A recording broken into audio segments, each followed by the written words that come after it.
Honor X6C ni boleh bantu korang buat kerja rumah. Tapi bukan macam yang korang sangka. Dengan satu butang, korang boleh buka shortcut app yang penting. Ada banyak selection for AI. Dan kalau korang tekan dengan lama pula, dia akan lancarkan Google Lens.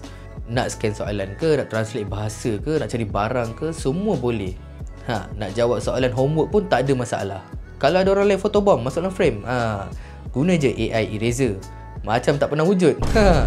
Kalau gambar tu very tight crop, AI ni boleh sambungkan background, extend. Nampak macam natural je kan? Phone ni tahan jatuh daripada 1.5 meter. Dia ada IP64 dan bateri dia 5300 mAh. Skrin pun besar, 6.61 inci dengan 120Hz. Scrolling pun smooth je.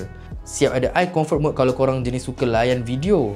Saya rasa apa yang Honor buat dengan X6C ni is something good, especially dengan memperkenalkan AI button ni, which is something yang tak ada pada phone yang flagship sekalipun. Dan this is a very good try dan dia ikut perkembangan semasa, keperluan kita sekarang.